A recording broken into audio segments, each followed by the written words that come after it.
has a bright future in India. Okay, so first of all, solar energy. Solar energy అంటే ఏంటమ్మా? Energy VIT get from sun's heat and sun's light, అదే solar energy. Bright future అంటే future that looks good. ఓకేనమ్మా, done.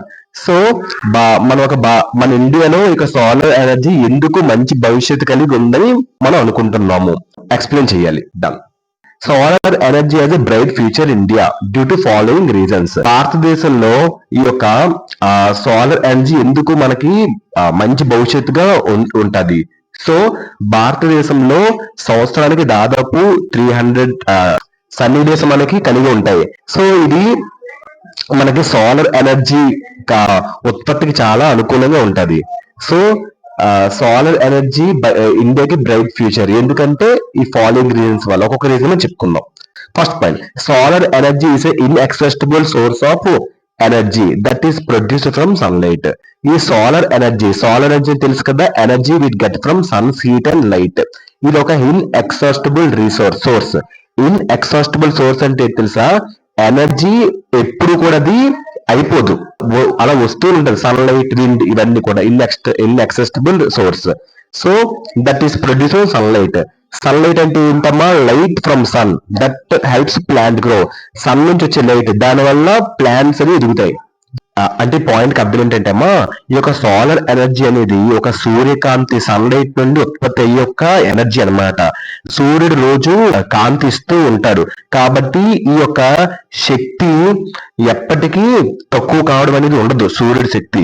అందుకే ఈ యొక్క సూర్యుని శక్తి ఒక ఇన్ఎక్సెస్టిబుల్ రీసోర్స్ అని అంటారు, అంటే ఎప్పటికీ అవ్వని శక్తి అంటారు. ఈ శక్తిని సోలార్ ప్యానెల్ ద్వారా కరెంట్ గా మనం కూడా మార్చుకోవచ్చు. ఇది పాయింట్ కి అర్థం.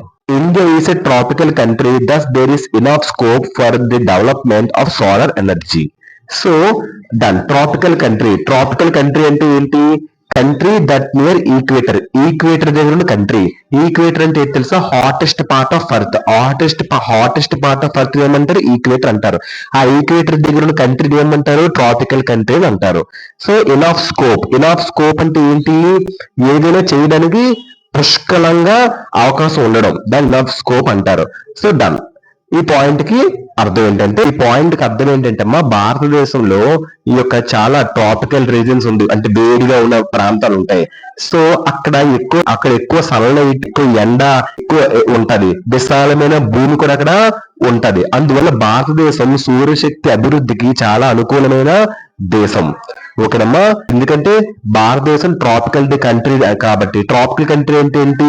ఈక్వేటర్ దగ్గర ఉంటుంది. ఈక్వేటర్ దగ్గర ఉండడం అంటే బాగా వేడి. ట్రాపికల్ కంట్రీ అంటే బాగా వేడిగా ఉన్న కంట్రీ. ఆ వేడిగా ఉన్న కంట్రీ కాబట్టి సూర్యుడు ఎక్కువ అవకాశం ఉంటది. ఓకేనమ్మా, డన్. ఈ భారత్ లో సంవత్సరం మొత్తం ఎక్కువ రోజులు సూర్యకాంతి ఉంటది. సో ఎక్కువ సూర్యకాంతి మనకి ఎక్కువ లభిస్తూ ఉంటది. మన 365 డేస్ లో మన ఇండియాలోని దగ్గర 250 to 300 డేస్ మొత్తం ఎండగా ఉన్న రోజులే ఉంటాయి. సో ఇంకా మనకు విస్తార భూభాగం ఉంటది. ఎండ ఎక్కువగా ఉన్న రాష్ట్రాలు ఉంటాయి మనకి. రాజస్థాన్, గుజరాత్, మధ్యప్రదేశ్, తెలంగాణ ఇవన్నీ కూడా ఎండగా ఉన్న సిటీస్. ఇవి పెద్ద సోలార్ పార్క్స్ నిర్మించడానికి తగిన స్థలం కూడా ఇక్కడ ఉంటది. In India, it is easy to establish solar plants in urban and rural areas. Solar plants అంటే ఏంటి? Places where sunlight is converted into electricity. A place లో సన్లైట్ ని ఎలక్ట్రిసిటీగా కన్వర్ట్ చేస్తారో దాన్ని సోలార్ ప్లాంట్స్ అంటారు. అర్బన్ ఏరియాస్ అంటే towns and cities. Rural areas అంటే villages, forms. ఒకని పాయింట్ అర్థం ఏంటంటే, భారతదేశంలో ఈ యొక్క అర్బన్ ఏరియాస్ మరియు రూరల్ ఏరియాస్ ఈ రెండిట్లో కూడా ఈ యొక్క సోలార్ ప్లాంట్స్ పెట్టడం చాలా సులభం అన్నమాట.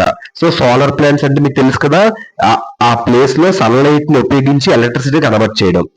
ఎందుకంటే ఒక సన్లైట్ ఎక్కువగా లభించడం అండ్ ఖాళీ స్థలం ఉండడం, ప్రభుత్వ ప్రోత్సాహం వంటి అనేక కారణాలు ఉన్నాయి. అలాగే నగరాల్లో కూడా ఇల్లు, అపార్ట్మెంట్లు పైన మనం పెడుతూ ఉంటాం కదా కరెంట్ వృధా చేయడానికి, పెద్ద పెద్ద కార్యాలయాలు. సో పై రూఫ్ టాప్స్ పైన చిన్న ఈ యొక్క సోలార్ ప్లాంట్ యంత్రాలు ఏర్పాటు చేయడం చాలా సులభం. దీని ద్వారా మనం ఏం చేయొచ్చు? ఎలక్ట్రిసిటీ తగ్గించుకొని కరెంట్ ని ఆదా చేయొచ్చు. అది పాయింట్ అర్థం. By setting up solar plants in rural areas the dependence of people on firewood can be reduced. ఓకేనమ్మా, సెట్టింగ్ అప్ అంటే ఏంటి? అరేంజింగ్ చేయడం, ఏదైనా సో డిపెండెన్స్ అంటే ఏంటి? ఏదైనా ఆధారపడ్డం ఎవరి మీదైనా. ఫైర్వుడ్ అంటే ఏంటి? వుడ్ ని యూజ్ చేయడం దేనికోసం? బర్నింగ్ కోసం. సో దాని ద్వారా ఫైర్ వస్తుంది. ఓకేనమ్మా, ఈ పాయింట్ అర్థం ఏంటంటే ఈ యొక్క రూరల్ ఏరియాస్ లో సోలార్ ప్లాంట్స్ ఏర్పాటు చేస్తే ప్రజలు కట్టెలపై ఆధారపడాల్సిన అవసరం ఇంకా మనకి తగ్గుతుంది. ఎందుకంటే ఈ యొక్క సోలార్ ఎనర్జీ ద్వారా లైట్లు, వంట, నీటి పంపులు, ఇంకా చిన్న చిన్న యంత్రాలు వీటిని నడపడం చాలా అంటే చాలా సులభంగా మనకి ఉపయోగిస్తుంది ఒక సోలార్ ఎనర్జీ. ఇంకా ప్రజలు ఇంకా ఫైర్వుడ్ మీద డిపెండెన్స్ అనేది ఆధారపడాల్సిన అవసరం లేదు. ఈ యొక్క సోలార్ ప్లాంట్స్ ప్రతిదీ సూర్యుడే కల్పిస్తాడు. అది పాయింట్ అర్థం. Next point, solar energy is also becoming popular at it is used for cooking, heating water, etc. Solar energy ఇప్పుడు ప్రజల్లో చాలా ఇంపార్టెన్స్ పొందుతుంది. అందుబాటులో సూర్యకాంతి మనకి ఎప్పుడూ ఉంటుంది. సో అందుబాటులో సూర్యకాంతి ఉండడం, ఖర్చు తక్కువగా ఉండడం వల్ల ఈ యొక్క కుకింగ్ పర్పస్ కి, మళ్ళీ వాటర్ వేడి చేసే హీటింగ్ వాటర్ పర్పస్ కి, ఒక నీటి పంపులు, లైట్లు వంటి అనేక పనుల కోసం ఈ యొక్క సోలార్ ఎనర్జీని ప్రజలు వాడుతున్నారు. కరెంట్ వృధా చేయొచ్చు. అలాగే పర్యావరణానికి కూడా చాలా మంచిది. సో సూర్యుడి వల్ల అన్ని యూస్ అనమాట. ఓకేనమ్మా, that's why sun is the most eternal natural resource. ఇదేనమ్మా. So why do you think that solar energy as a bright future in India? So ఒక్కసారి షార్ట్ గా చెప్తాను చూడమ్మా. భారతదేశంలో సోలార్ ఎనర్జీకి బ్రైట్ ఫ్యూచర్ ఉంది. ఎందుకంటే ఇక్కడ మనకి సంవత్సరం అంతా ఎక్కువ సన్లైటే మనకి లభిస్తూ ఉంటది. సో చాలా ఎక్కువ భూభాగం ఉంది మన ఇండియాలో. ఈ సోలార్ ఎనర్జీని మనం రకరకాలుగా యూజ్ చేసుకోవచ్చు. దాని ద్వారా మనకు ఖర్చు తగ్గుతుంది. ప్రభుత్వ ప్రోత్సాహానికి ఎంకరేజ్ కూడా మనకు చేస్తుంది యూజ్ చేసుకోమని. అందువల్ల సోలార్ ఎనర్జీ ఉత్పత్తి చేయడం చాలా సులభం, చాలా చీప్ అండ్ పర్యావరణానికి కూడా చాలా అనుకూలంగా ఉంటది.